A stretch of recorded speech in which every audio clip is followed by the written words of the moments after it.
Hey, what's going on YouTube? This is Black Bear Hunter coming at you again, and we're here to talk about Fade the Black Volume 1. This is made by, or this is brewed by, Left Hand Brewing out of Longmont, Colorado.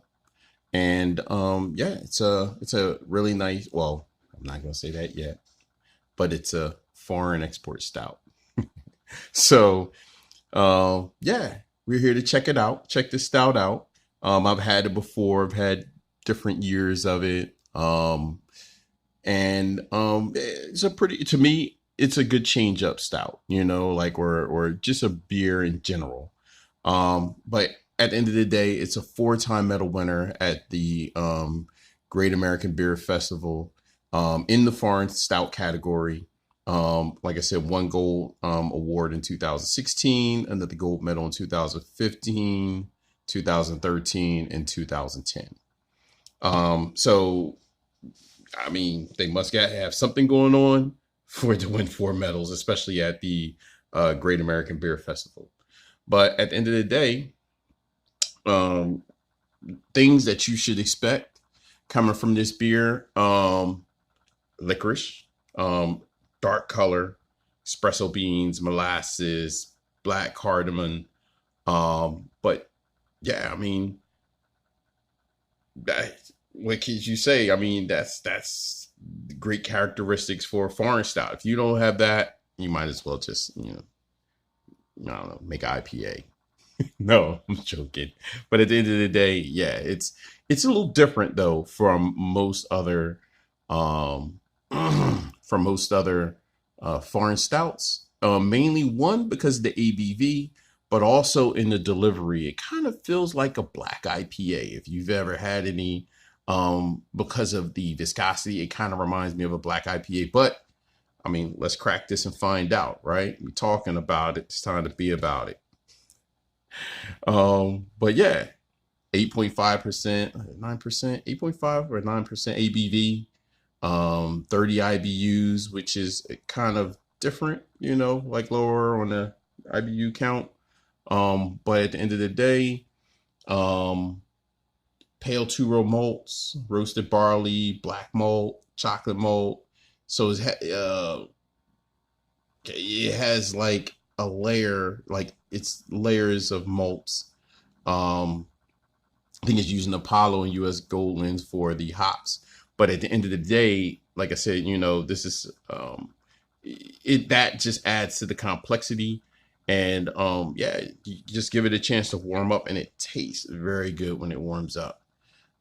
So let's go ahead, pop this bad boy, and check out the aromas, the appearance, and definitely the taste. So Brooklyn is going to lend us a hand with handling.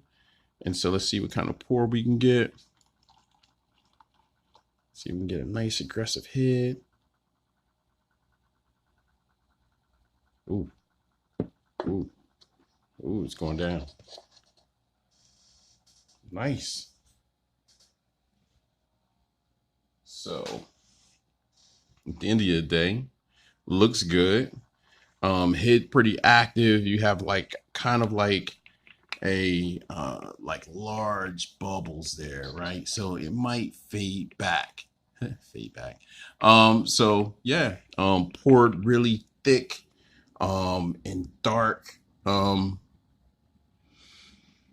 Yeah, I mean, it poured like a stout, right? Like nice and dark. It actually looked pretty thick, right? Like it was a little bit more thick than I remember for a stout, for this stout in particular. But look at it, inky dark, like ebony. And then you have the for the head, I mean, it's like a dark brown color. It's not even like khaki, but the lacing, you can see it sticking on the glass there. Looks pretty good. Like medium lacing, because I mean it's sticking, but yeah, I'd say a decent amount of lacing. But let's go ahead and check out the aromas. Mm.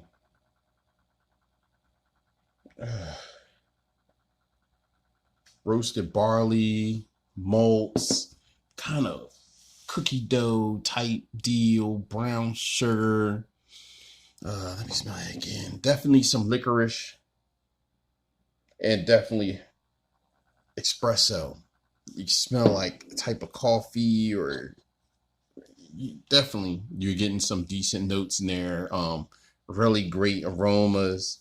Make you want to drink it immediately. It took me a little bit. I almost drank it. But yeah, I mean, you get some sweet aromas, the molasses, the malts, the brown sugar, and then yeah, I mean, I think that's what you're looking for when you're looking for a stout in general, or a foreign, extra foreign. Um, yeah, I guess we know what time it is. We've talked about the aromas, we've talked about the appearance, and now it's time to taste it. So, with that being said, cheers, YouTube. Go ahead and get a swig of this and see what I think about it. Mm, mm. So, you definitely taste everything that I smelled, that I picked up in the aromas and in the notes. Picked up in the aromas. Um, a heavy offering of like cocoa notes, right? Um, it's like coffee and cocoa forward. You get a little bitterness from the coffee, the espresso. The hops is kind of non-existent. It might be lending the flavor to that floral taste that I'm catching, but like as far as it being bitter or any type of bite from it, no. A little different than, like I said, than most foreign extras.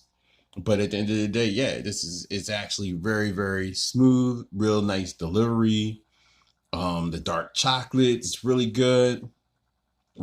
Like now it's like coming out, but like it's like cacao nibs and the espressos, like burnt toast.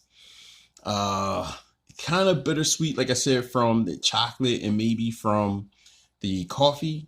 Um, and definitely, like I said, black licorice, anise, and you got, like I said, the hops is like, now that it's like sat on my tongue for a little bit, a little spiciness from the hops. Um, Take another taste of that, left-handed. Mm. But it's light, really. It's a decent viscosity, like a light to medium body. Decent viscosity. Not oily feeling at all. Um, really polished though. Like, it's really polished, lightly fizzy, so it's not a lot of carbonation. Um, but still creamy at the same time. Like I said, it's light. It's an easy drink. Um, Overall, like I said, I consider this an easy drink. No chance of overdoing it for me, like on a regular weeknight. It's only like 8.5% ABV. I heard some people saying that's heavy, but if you're drinking stouts, I mean, at least be like 8% or so. 8, 7.5, 8. But at the end of the day, the characteristics of the beer, like the different types of malts and the hops, and the different adjuncts like the coffee, they melt really well. And it's kind of like a mixture between an American and Russian Imperial Stout to me. And like I said, it kind of feels and tastes like a couple of the black IPAs that I've tried in the past. Um, it's deceptive, right?